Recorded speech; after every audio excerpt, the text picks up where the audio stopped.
कहानी सुनोगे? कौन सी कहानी सुना है? कौन सी कहानी सुना है तुमको? Force of attraction inversely proportional to vapour pressure या फिर फॉर्मेशन ऑफ वेपर्स।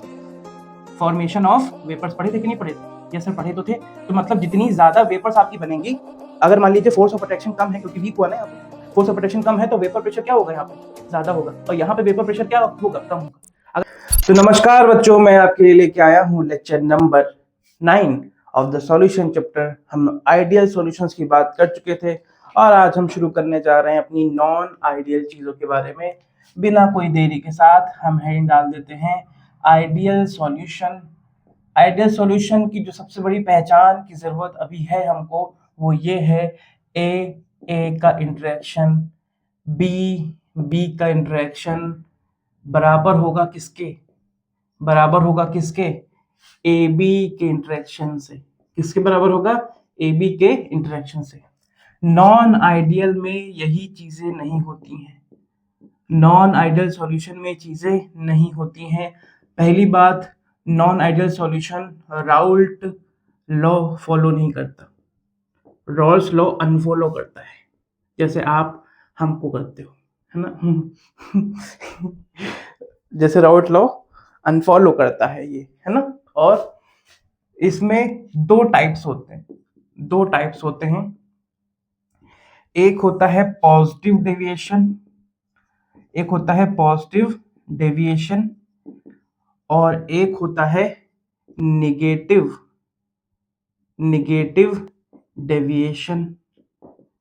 अच्छा सर, पॉजिटिव डेविएशन का मतलब होता है कि जहां पे ए का इंटरेक्शन, और लगा रहा हूं यहाँ पे, ध्यान दीजिएगा, और मतलब जानते हो ना, दोनों में से एक, और बी का इंटरेक्शन आपका स्ट्रॉन्गर रहे नए बनने वाले ए बी इंटरेक्शन से, ठीक है? और यहाँ पे ए का इंटरेक्शन एंड लगा रहा हूं, एंड मतलब जानते हो दोनों, एंड मतलब दोनों, बी एंड बी का इंटरेक्शन आपका कम स्ट्रॉन्गर रहे ए बी के इंटरेक्शन से। मतलब इधर देखा जाए तो इन दोनों में से कोई एक आपका स्ट्रॉन्ग होना चाहिए और इधर वाला आपका वीक होना चाहिए। कौन सा इंटरेक्शन? मॉलिक्यूलर इंटरेक्शन, जो आपको 6 इंटरेक्शन पढ़ाए थे। और यहां देखा जाए तो इधर स्ट्रॉन्ग होना चाहिए और इधर वीक होना चाहिए। यहां पे डेल्टा एच मिक्सिंग बताओ क्या होगी? यहाँ पे स्ट्रॉन्ग चीजें जो हैं उनको वीक चीजों में कन्वर्ट किया जा रहा है। हेलो देखिए, ए का इंटरेक्शन स्ट्रॉन्ग इंटरेक्शन था, बी का इंटरेक्शन स्ट्रॉन्ग इंटरेक्शन था, इन दोनों में से कोई भी एक, और ए बी का इंटरेक्शन वीक है। तो ये बताओ, स्ट्रॉन्ग इंटरेक्शन क्या अपने आप टूट जाएगा? नहीं सर, बाहर से आपको एनर्जी देनी पड़ेगी। और ऐसे एनर्जी को कहते हैं एंडोथर्मिक। कैसे बोलते हैं? एंडोथर्मिक। और ऐसी एंडोथर्मिक एनर्जी को हम लोग हमेशा किस साइन से दिखाते हैं? नेगेटिव साइन के साथ। एक मिनट दोबारा देखिएगा जरा। हाँ, ए का इंटरेक्शन स्ट्रॉन्ग है, बी का इंटरेक्शन स्ट्रॉन्ग होगा, ए बी का इंटरेक्शन वीक है। दोनों में से किसी एक का भी स्ट्रॉन्ग होगा तो चलेगा। तो जो स्ट्रॉन्ग इंटरेक्शन है वो अपने आप तो नहीं टूटेगा, तो उसको आप बाहर से क्या दोगे? एंडोथर्मिक। बाहर से एनर्जी देनी पड़ेगी आपको। क्या देनी पड़ेगी? बाहर से एनर्जी आपको देनी पड़ेगी, और बाहर से एनर्जी देनी पड़ेगी तो आपको कैसा दिखेगा? एंडोथर्मिक। कैसे दिखेगा? एंडोथर्मिक। और डेल्टा एच पॉजिटिव साइन के साथ, मतलब डेल्टा इज मोर देन 0। यही चीज यहाँ पे उल्टी हो जाएगी, डेल्टा एच मिक्सिंग यहाँ पे लेस देन 0 हो जाएगा। अरे सर सीधी सी बात है, यहाँ पे हमारा जो बनने वाला इंटरेक्शन है वो स्ट्रॉन्ग है, गलती लिख दी यहाँ पे। ये हमारा वीक है और ये हमारा स्ट्रॉन्ग है। इसको ठीक कर लीजिएगा, ठीक है? तो हमारा जो यहाँ पे बनने वाला इंटरेक्शन है वो स्ट्रॉन्ग है, तो वीक इंटरेक्शन अपने आप टूटेगा। यस सर, अपने आप ही टूटेगा। कोई बाहर से एनर्जी की रिक्वायरमेंट नहीं होगी, ठीक है? तो डेल्टा एच मिक्सिंग यहाँ पे लेस देन 0 होगा। दूसरा क्या है? वॉल्यूम कैसा होगा? देखिए स्ट्रॉन्ग से वीक हो रहा है, स्ट्रॉन्ग बॉन्डिंग मैं समझूंगा कि बिल्कुल पास पास वाली बॉन्डिंग, बिल्कुल बिल्कुल चिपके हुए यूं बिल्कुल एक साथ एक साथ। और वीक बॉन्डिंग मतलब थोड़ी सी दूर दूर, थोड़ी सी दूर दूर। अगर दूर दूर बॉन्डिंग है तो उनके बीच में जगह होगी, उनके बीच में जगह होगी तो ज्यादा जगह घेर रहे होंगे, तो वो वहां पे वॉल्यूम इंक्रीज करेंगे। क्या करेंगे? वॉल्यूम इंक्रीज करेंगे। और यहाँ पे वॉल्यूम क्या होगा? डिक्रीज होगा। क्या होगा? वॉल्यूम यहाँ पे डिक्रीज होगा। अच्छा सर, डेल्टा जी यहाँ पे क्या होगा? डेल्टा जी मिक्सिंग पे है ये सब, मिक्सिंग। डेल्टा जी मिक्सिंग क्या स्पॉन्टेनियस प्रोसेस होगी ये? सर अभी तो आप कह रहे हो एंडोथर्मिक है, करना पड़ेगा करना पड़ेगा। देख भाई, मेल्टिंग किया था ना, मेल्टिंग में बाहर से एनर्जी की जरूरत पड़ती थी कि नहीं पड़ती थी? लेकिन प्रोसेस अपने आप हुई थी कि नहीं हुई थी? यस सर, मेल्टिंग तो अपने आप हुई थी सर।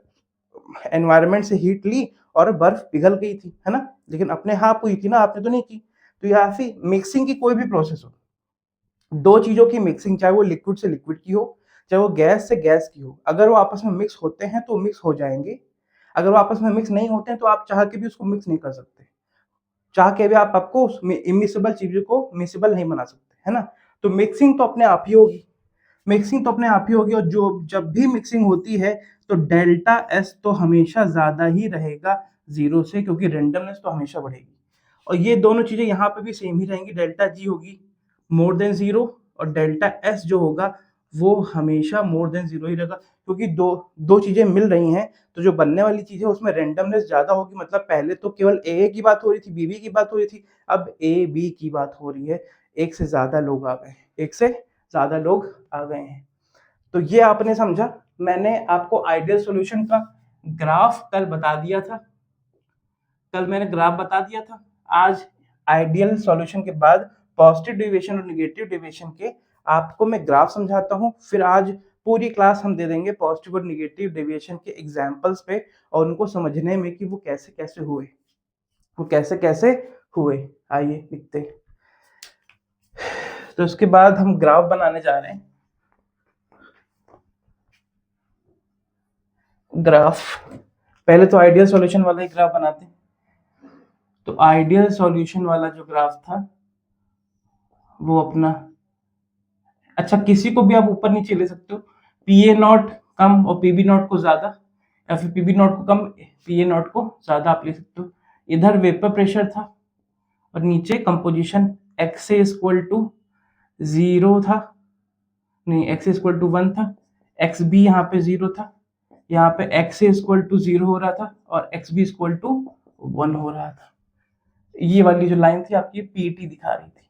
अगर इसी को मैं पॉजिटिव डेविएशन दिखाऊंगा या फिर इसी को मैं नेगेटिव डेविएशन दिखाऊंगा तो देखो क्या होगा। फिर से ही ग्राफ बना दो, बस फिर से यही ग्राफ बना दो, इधर भी और इधर भी। फिर से वैसी ही लाइंस, फिर से वैसी ही लाइंस, फिर से वैसी ही लाइंस बना दो, जो भी आपको आसान लगे तरीका, है ना? इधर पी ए नॉट कह दो, इधर पी बी नॉट कह दो, इधर पी ए नॉट कह दो, इधर पी बी नॉट कह दो। यहाँ पे X A equal to one कह दो, X B equal to chi B, X क्या बोल रहा हूँ, काई, काई ए इक्वल टू यहाँ पे जीरो कह दो, यहाँ पे काई बी इक्वल टू वन कह दो, यहीं पे काई ए इक्वल टू वन कह दो, काई बी इक्वल टू जीरो कह दो, काई ए इक्वल टू जीरो कह दो, काई बी इक्वल टू वन कह दो। अच्छा, अगर जब पॉजिटिव डेविएशन दिखाओगे तो डॉटेड लाइन से बस ये दिखा देना है कि ये जो सीधी लाइन थी इस बार ये कर्व फॉर्म में जाएगी ऊपर से। अगर ये देखो भाई, पॉजिटिव डेविएशन का मतलब ये है कि तुम्हारा वेपर प्रेशर बढ़ गया है, तुम्हारा वेपर प्रेशर जो है वो बढ़ गया है। और नेगेटिव डेविएशन का मतलब है तुम्हारा वेपर प्रेशर घट गया है। क्यों सर? देखिए यहाँ पे स्ट्रॉन्ग इंटरेक्शन था और यहाँ पे जो प्रोडक्ट बना है वो कैसा है? वीक है। और जब प्रोडक्ट वीक बनता है तो वहां पे मॉलिक्यूल का अट्रैक्शन जो है वो क्या है? कम है। तो हमने ये पढ़ा था कि नहीं पढ़ा था कि force of attraction, force of attraction inversely proportion to vapour pressure या फिर formation of vapours, formation of vapours. पढ़े थे कि नहीं पढ़े थे? यस सर पढ़े तो थे। तो मतलब जितनी ज्यादा वेपर्स आपकी बनेंगी, अगर मान लीजिए फोर्स ऑफ अट्रैक्शन कम है क्योंकि वीक हुआ ना यहाँ पे, फोर्स ऑफ अट्रैक्शन कम है तो वेपर प्रेशर क्या होगा यहाँ पे? ज्यादा होगा, और यहाँ पे वेपर प्रेशर क्या होगा, कम होगा। अगर ऐसी बात है तो मतलब टोटल वेपर प्रेशर हमारा बढ़ा हुआ आएगा, यस सर।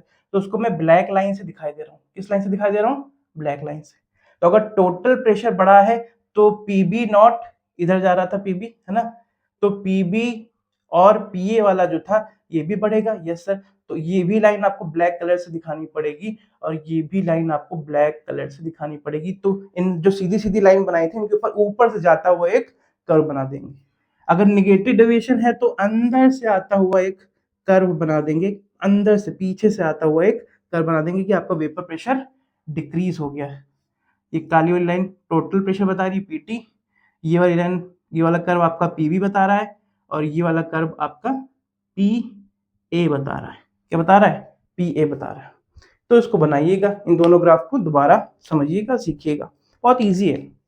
नॉर्मल ग्राफ था, पॉजिटिव डेविएशन तो ऊपर ऊपर और ऊपर से कर्व निकाल दिया तीनों लाइन के ऊपर से। अगर निगेटिव डेविएशन तो उनके नीचे से कर्व निकाल दिया। बड़ा इजी तरीका है आपको वेपर प्रेशर दिखाने का। ये ग्राफ पूछा जाता है, ये ग्राफ बनाने को भी आता है, पॉजिटिव डेविएशन और निगेटिव डेविएशन। नॉन आइडियल के दो टाइप, नॉन आइडियल के दो टाइप। अब इसके बाद मैं बहुत सारे एग्जांपल्स लिखने जा रहा हूँ, और बहुत सारे एग्जांपल्स में हम लोग ये पता करेंगे कि कौन सा पॉजिटिव डेविएशन है, कौन सा नहीं, कौन सा आइडियल सॉल्यूशन है, कौन सा नहीं, है ना। तो आइए मैं एक लाइन से सब कुछ करता हूँ, आपके लिए लिख के दिखाता हूँ, ठीक है बच्चों। तो आपके सामने हम ये सब लिख दिए हैं, 9 एग्जाम्पल्स हैं, और देखेंगे कि कौन सा आइडियल सॉल्यूशन है, कौन सा नॉन आइडियल सॉल्यूशन है, और नॉन आइडियल सॉल्यूशन भी है तो कौन सा पॉजिटिव डेविएशन वाला है, कौन सा नेगेटिव डेविएशन वाला है।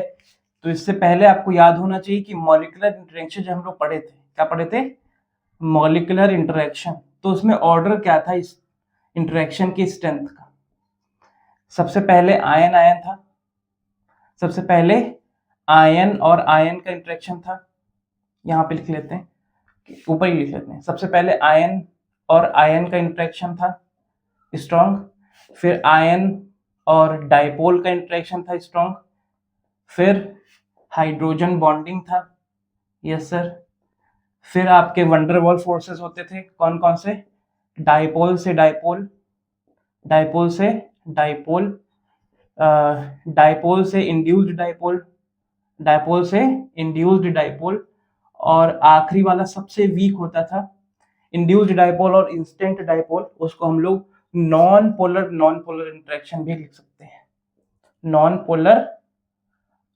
पोलर इंटरेक्शन भी लिख सकते हैं। अब एक एक करके हम लोग देखते हैं कौन सा क्या दिखा रहा है। पहली बात, बेंजीन को बनाते हैं। पहला बेंजीन, बेंजीन ये है आपका। टॉलीन क्या होता है, टॉलीन बेंजीन के ऊपर ही जब CH3 ग्रुप लगा दें, इन दोनों ही ग्रुप में कार्बन और हाइड्रोजन है, और कार्बन और हाइड्रोजन में ज्यादा इलेक्ट्रोनेगेटिविटी का डिफरेंस नहीं होता है। इसकी इलेक्ट्रोनेगेटिविटी की वैल्यू होती है 2.5 और इसकी होती है 2.1। तो यहाँ पे कोई भी पोलैरिटी नहीं है, कोई भी पोलैरिटी नहीं है। तो दोनों ही कैसे हैं, नॉन पोलर और नॉन पोलर। बेंजीन बेंजीन से भी नॉन पोलर इंटरेक्शन शो करेगा, टॉलीन टॉलीन से भी नॉन पोलर इंटरेक्शन शो करेगा, और जब दोनों मिलके सॉल्यूशन बना देंगे तो वो भी नॉन पोलर इंटरेक्शन ही होगा। तो ये सॉल्यूशन कैसा होगा, आइडियल। सॉल्यूशन कैसा होगा, आइडियल। मतलब तीनों में ही, बेंजीन में बेंजीन से नॉन पोलर इंटरेक्शन, टॉलीन से टॉलीन में नॉन पोलर इंटरेक्शन, बेंजीन से टॉलीन में भी क्या होगा, नॉन पोलर इंटरेक्शन ही होगा, जैसे हेक्सेन और हेप्टेन वाला बताया था। दूसरा, CH3Br और CH3Cl, सर दोनों ही पोलर हैं, यस दोनों ही पोलर हैं, क्योंकि ब्रोमीन और क्लोरीन से कार्बन की इलेक्ट्रोनेगेटिविटी डिफरेंस काफी ज्यादा है। दोनों ही पोलर हैं, और दोनों ही जब एक दूसरे से भी इंटरेक्शन करते हैं सर, जब दोनों ही एक दूसरे से इंटरेक्शन करते हैं तब भी ये पोलर इंटरेक्शन ही होता है, तब भी ये पोलर इंटरेक्शन ही होता है। मतलब दूसरा भी हमारा कैसा है, आइडियल। दूसरा भी हमारा कैसा है, आइडियल। तीसरा क्या सर, तीसरा भी देख लें तो ये भी पोलर है और ये भी पोलर है, तो तीसरा भी हमारा कैसा हो जाएगा, ये भी आइडियल, ये भी आइडियल, ये भी आइडियल। ठीक है, अब चौथे की बात करते हैं, चौथे की बात करते हैं। पोलर से पोलर का इंटरेक्शन, नॉन पोलर से नॉन पोलर का इंटरेक्शन, ठीक है। इथेनॉल CH3 CH2 OH, और एक और लिख दें OH CH2 CH3। तो भाई यहाँ पे क्या हाइड्रोजन बॉन्डिंग हो रही है, क्योंकि जब भी अल्कोहल OH ये चीजें आपको दिखेंगी तो आपको हाइड्रोजन बॉन्डिंग चेकआउट करनी पड़ेगी। क्या ये वाला हाइड्रोजन, चलो ऐसे लगा देते हैं, ये H और O ऐसे, क्या इस वाले हाइड्रोजन और इस वाले ऑक्सीजन के बीच में हाइड्रोजन बॉन्डिंग हो रही है? क्या हाइड्रोजन बॉन्डिंग हो रही है? यस सर, हाइड्रोजन बॉन्डिंग तो हो रही है, क्योंकि ये वाली कंडीशन क्या है, H और A वाली कंडीशन है, और ये Z और Y वाली कंडीशन है। Z ज्यादा इलेक्ट्रोनेगेटिव है Y से, मतलब O ज्यादा इलेक्ट्रोनेगेटिव है कार्बन से, और H अपना ऑक्सीजन है। यस सर, हाइड्रोजन बॉन्डिंग हो रही है। सर साइक्लोहेक्सेन कैसा है?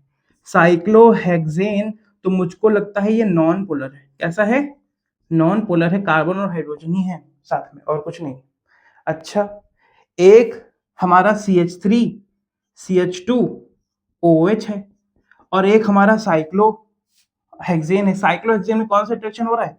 नॉन पोलर इंटरेक्शन, सबसे पीछे वाला इंटरेक्शन। तो ये भैया साइक्लोहेक्सेन तो नॉन पोलर इंटरेक्शन ही करना प्रेफर करेगा। तो मुझको लग रहा है कि जब ये इथेनॉल के साथ बॉन्डिंग करने जाएगा तो इसकी जो हाइड्रोजन बॉन्डिंग होती है उसको वीक कर देगा, और जो नया बॉन्डिंग बनेगी वो वीक बॉन्डिंग बनेगी। वो इथेनॉल और साइक्लोहेक्सेन के बीच की जो बॉन्डिंग होगी वो कैसी होगी? वीक होगी। अच्छा, ये तो हमने पढ़ा था कि अगर A और A का जो इंटरेक्शन है वो स्ट्रॉन्ग है, B और B का इंटरेक्शन वीक है, और बनने वाला जो फाइनल रिजल्ट का इंटरेक्शन है, फाइनल रिजल्ट का जो इंटरेक्शन है वो भी आपका वीक ही होगा। तो ये वाला कंडीशन मुझको तो स्ट्रॉन्ग पॉजिटिव डेविएशन की लग रही है, पॉजिटिव डेविएशन की लग रही है। पॉजिटिव डेविएशन फिर से देखो जाके, दोनों में से कोई एक और था यहाँ पे, ए का इंटरेक्शन या फिर बीबी का इंटरेक्शन ए बी से स्ट्रॉन्ग होना चाहिए। तो ए का इंटरेक्शन तो हाइड्रोजन बॉन्डिंग है, बीबी इंटरेक्शन तो नॉन पोलर है। जो ए बी का इंटरेक्शन होने वाला है वो हाइड्रोजन बॉन्डिंग को तोड़ देगा, नॉन पोलर इंटरेक्शन घुसेगा उसमें, स्ट्रॉन्ग बॉन्डिंग को तोड़ेगा वीक इंटरेक्शन, स्ट्रॉन्ग बॉन्डिंग को तोड़ेगा वीक इंटरेक्शन। तो बनने वाला क्या स्ट्रॉन्ग होगा? क्या ना, वो भी सर वीक ही होगा, वो भी वीक ही होगा। तो भाई हमारा जो पेरेंट था, जहां से शुरुआत हुई थी, वो स्ट्रॉन्ग, और जो बनने वाला वो वीक। ऐसी कंडीशन तो केवल और केवल पॉजिटिव डिविजन में ही आती है, नॉन आइडियल सॉल्यूशन में ही आती है, नॉन आइडियल सॉल्यूशन में ही आती है। आइए और दिखाते हैं आपको, और दिखाते हैं।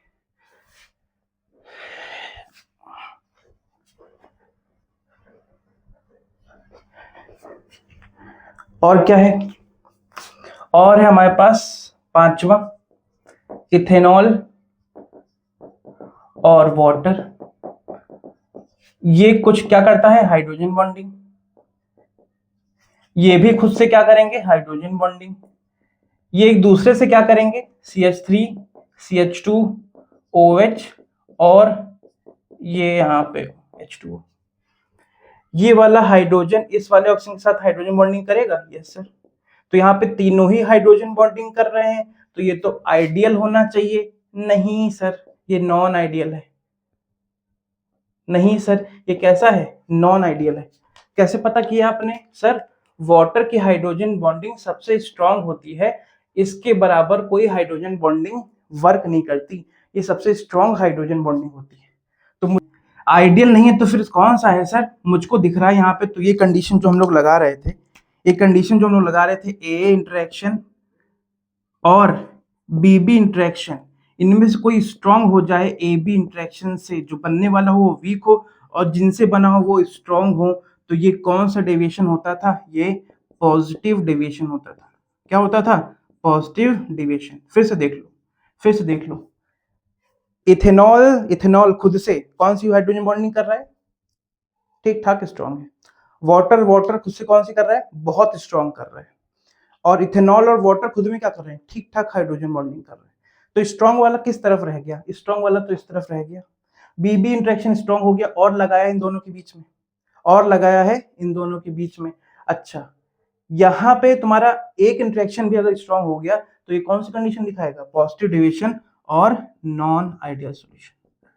Non ideal solution, non ideal solution.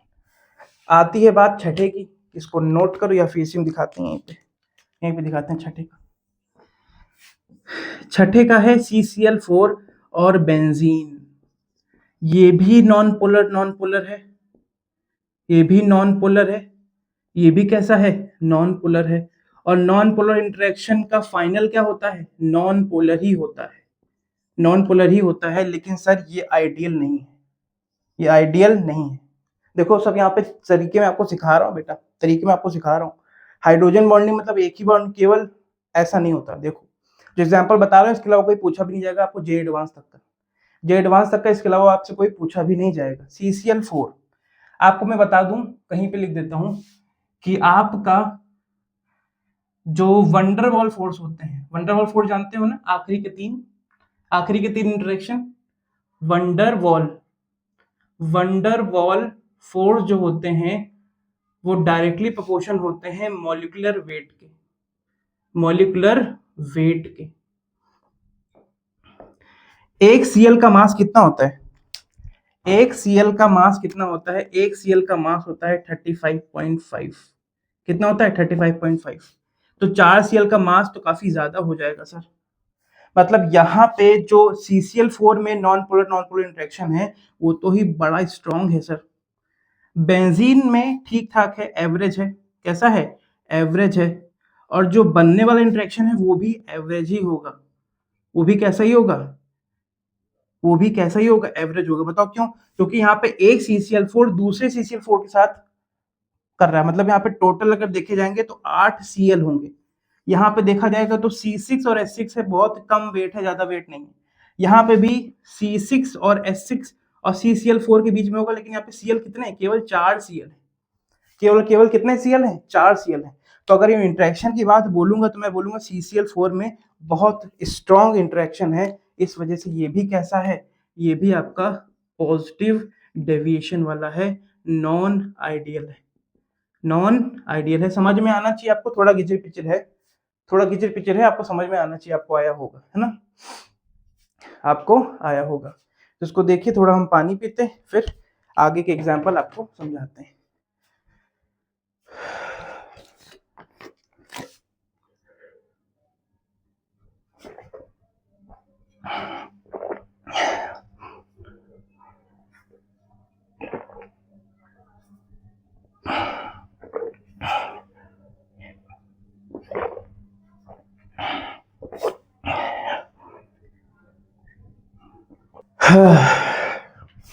हाँ बेटा, तो ये देख लिया होगा, आगे बढ़े। आपके पास 7वां 9वां और 7वां 8वां और 9वां बाकी है, देख लो, बहुत आसान है। इसको दोबारा एक बार देखिएगा खोल के थोड़ा सा। ये हमेशा वीडियो वो 2x पे देखने वाली नहीं रहेगी, हमेशा 2x पे देखने वाली वीडियो नहीं रहेगी, कभी कभी आपको सब्र भी रखना पड़ेगा, धीमा करके भी देखना पड़ेगा, है ना। आइए तो बात करते हैं 7वें की। वाटर है, कैसे इंटरेक्शन करेगा, हाइड्रोजन बॉन्डिंग, खुद से हाइड्रोजन बॉन्डिंग। HCl या फिर HNO3 कैसा है, डाइपोल है, कैसा है, डाइपोल है, डाइपोल डाइपोल इंटरेक्शन करेगा। बनने वाला इंटरेक्शन क्या है, बनने वाला इंटरेक्शन क्या है, देखिएगा।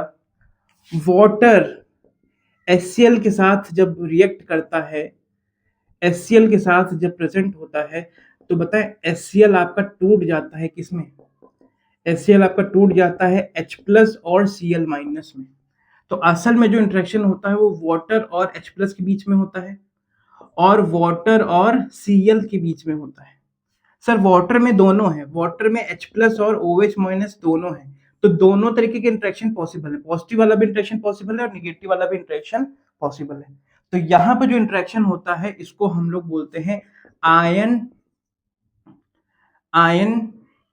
हाइड्रोजन बॉन्डिंग या फिर आयन डाइपोल, आयन डाइपोल कहते हैं इसको, आयन डाइपोल कहते हैं। और आयन डाइपोल वाला तो शायद आपका सबसे आगे है।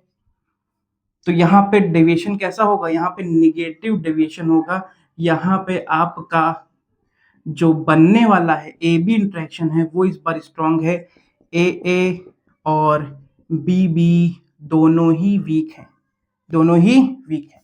अच्छा, हम ये भी कह सकते हैं कि हमारा जो वाटर था, हमारा जो वाटर था वो हमारे डाइपोल में, वो हमारे डाइपोल में क्या कर रहा है सर, सेंध लगा रहा है। एक स्ट्रॉन्ग इंटरेक्शन जो है एक वीक इंटरेक्शन को तोड़ेगा। यस सर, एक वीक इंटरेक्शन को तोड़ेगा। तो वीक स्ट्रॉन्ग इंटरेक्शन का कुछ ना कुछ पार्ट तो आ जाएगा। देखो भाई, इस स्ट्रॉन्ग इंटरेक्शन को कौन तोड़ रहा है, वीक इंटरेक्शन। तो बनने वाला इंटरेक्शन क्या होगा, स्ट्रॉन्ग। बनने वाला इंटरेक्शन क्या होगा, स्ट्रॉन्ग। यहाँ पे उल्टा हो रहा था, यहाँ पे आपका वीक इंटरेक्शन स्ट्रॉन्ग इंटरेक्शन को तोड़ रहा था। अरे ऐसे समझ लो यार, ऐसे समझ लो। तो यहाँ पे आयन डाइपोल इंटरेक्शन कह सकते हैं कि नहीं कह सकते। आयन किसका, H प्लस और OH माइनस, और डाइपोल किसका, सॉरी आयन किसका, H प्लस और Cl माइनस, और डाइपोल किसका, अपने वाटर के अंदर, अपने वाटर के अंदर। है कि नहीं डाइपोल। यस सर, पोलैरिटी तो है। यस सर, पोलैरिटी तो है। और यहाँ तो हाइड्रोजन बॉन्डिंग भी, तो आयन और हाइड्रोजन बॉन्डिंग भी हम लोग कह सकते थे। आयन और हाइड्रोजन बॉन्डिंग ही बची हमारी यहाँ पे। तो ये कहने से अच्छा कि आप आयन और डाइपोल ही कह दो, आयन और डाइपोल ही कह दो। इसको कई लोग रट लेते हैं बेटा, ये आपको मैं तरीका समझाने की कोशिश कर रहा हूँ, नहीं तो लोग आपको रटवाएंगे कि ये पॉजिटिव डेविएशन होता है, ये निगेटिव डेविएशन होता है। तो HCl और HNO3 में HCl और HNO3 में हम ये कह सकते हैं कि H प्लस और Cl माइनस या फिर H प्लस और NO3 माइनस का इंटरेक्शन किससे हो जाएगा, वाटर से। और HCl का खुद का इंटरेक्शन बैठ जाएगा नीचे। बचेगा क्या, केवल और केवल एक स्ट्रॉन्ग बॉन्ड हाइड्रोजन बॉन्ड, केवल एक स्ट्रॉन्ग बॉन्ड हाइड्रोजन बॉन्ड, और ये कंडीशन सेटिस्फाई हो जाएगी, ये कंडीशन सेटिस्फाई हो जाएगी। आठवां है आपका एसीटोन और एनिलीन।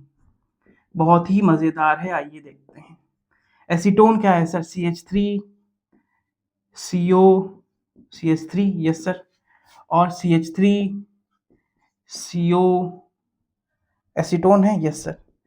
तो ये आपस में कैसे हैं, ये आपस में डाइपोल है। आपस में कैसे इंटरेक्शन दिखाएंगे, डाइपोल इंटरेक्शन दिखाएंगे। और मुझको आप ये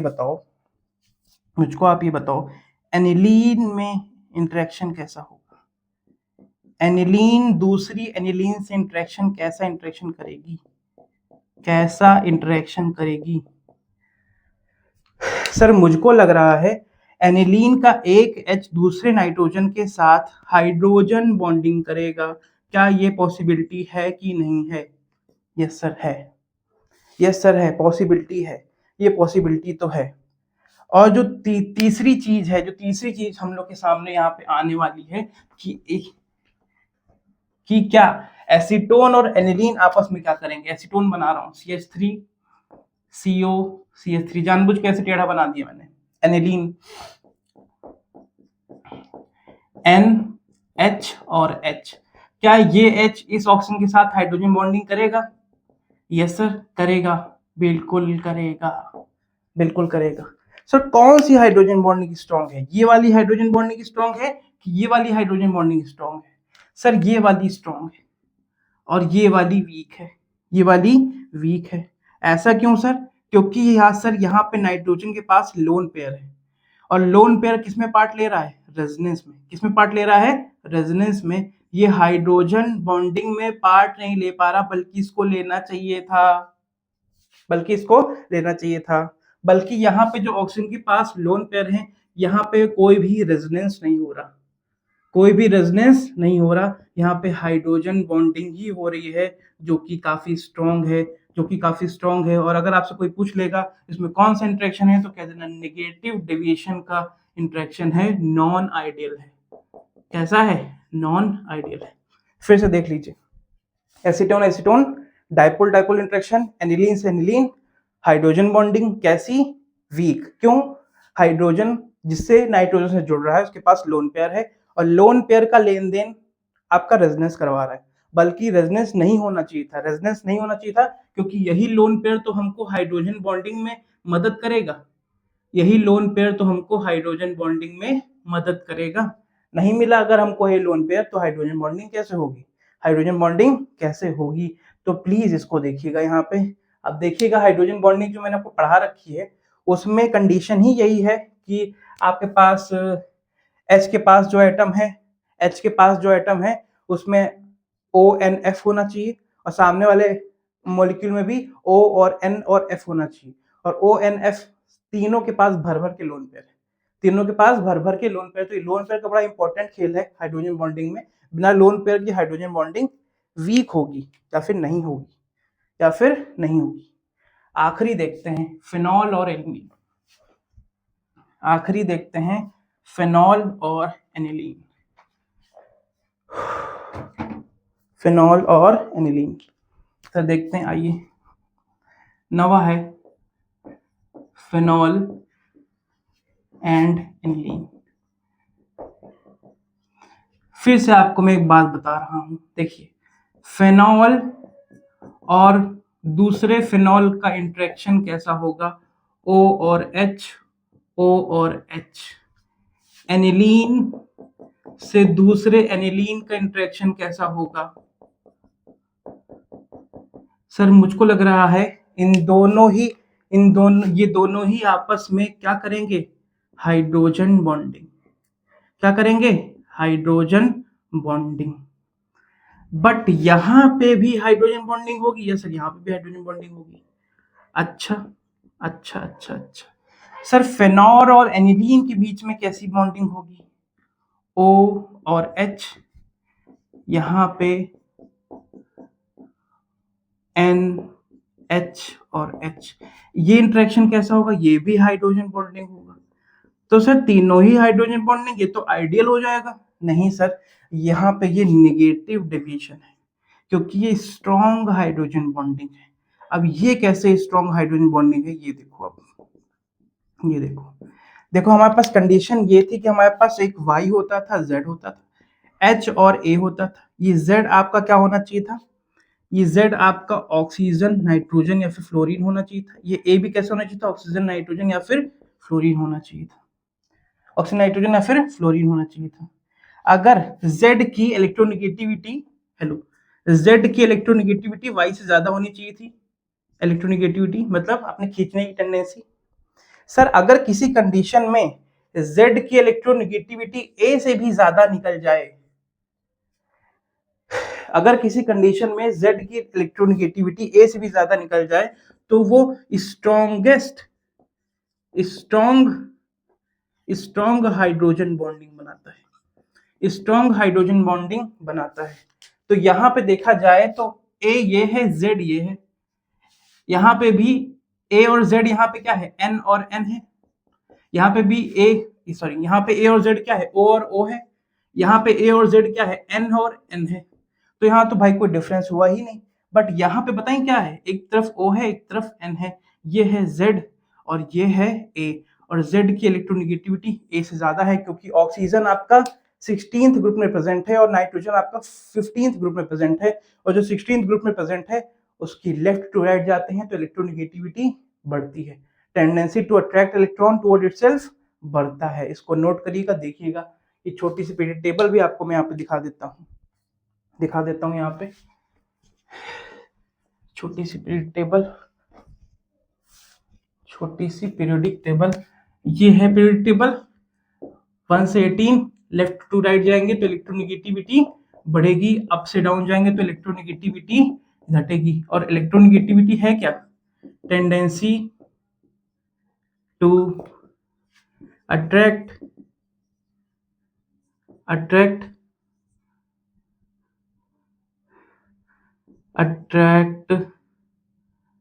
अबे यार tendency to gain electron toward itself in a covalent bond. ये आप जानते ही होंगे, कुछ ज्यादा हमको बताने लायक की चीज है नहीं, बहुत ही बेसिक चीज है। तो आज यहीं पे लेक्चर खत्म करते हैं बेटा। आगे आपको हम पॉजिटिव डिविजन, नेगेटिव डिविजन समझा चुके हैं। अब आपको हम थोड़ा बहुत डिस्टिलेशन वाला पार्ट फिर चलाएंगे, उसका ग्राफ बना के दिखाना है। फिर एजियोट्रोपिक मिक्सचर पढ़ेंगे। एजियोट्रोपिक मिक्सचर पढ़ने के बाद कोलिगेटिव प्रॉपर्टी और हेनरी लॉ, तो ये चैप्टर हो जाएगा खत्म। तो 2 या 3 लेक्चर और लगेंगे। और आज की क्लास यहीं पे ख़त्म करते हैं। कोई बात नहीं है आज करने को? कहानी सुनाए क्या कोई? कहानी सुनोगे? कहानी सुनोगे? कौन सी कहानी सुनाए? कौन सी कहानी सुनाए तुमको? अ, सारी कहानियाँ तुमको पता है यार। ज़िंदगी वही है यार, क्या कहानियाँ सुना के तुमको मोटिवेट करेंगे? मोटिवेट करने से कुछ होता नहीं यार। तुम खुद से मोटिवेट हो तो तुम रोज़ पढ़ते रहोगे, रोज़ हमको बताते रहोगे कि सर हम पढ़ रहे हैं, हम पढ़ रहे हैं, हम पढ़ रहे हैं, पूछते रहोगे, उससे पता चलता रहेगा। क्या मोटिवेट करूँ, क्या कहानियाँ सुनाऊँ तुमको? हाँ? वीडियो वायरल करने के लिए तो लोग नंगे होके नाच रहे हैं, है ना? तो वो तो आप सब जानते ही हो, अब क्या बताना है ना? मतलब कुछ भी। तो यहीं पे एंड करते हैं, यहीं पे एंड करते हैं और चश्मा पहने-पहने जब बहुत पसीना निकलता है ना भाप जम जाती है, तो भाप में कुछ दिखता नहीं, है ना? तो ज़िंदगी ऐसे ही कट रही है और कटती चली जाएगी। आप आते रहोगे, हिम्मत बंधी रहेगी। आप भी हिम्मत मत छोड़िएगा, लगे रहिएगा, लगे रहिएगा। नमस्कार, मेरा नाम है जनार्दन दीक्षित और ख़त्म करते हैं लेक्चर। यहाँ कुछ लिंक्स आ रहे हैं, देख लो बेटा। आज शायद एक ही लेक्चर आएगा। Thank you so much. पढ़ते नहीं हो, मैं पढ़ाता बहुत हूँ, तुम लोग पढ़ते नहीं हो। पढ़ते रहो बेटा। Thank you so much, thank you so much.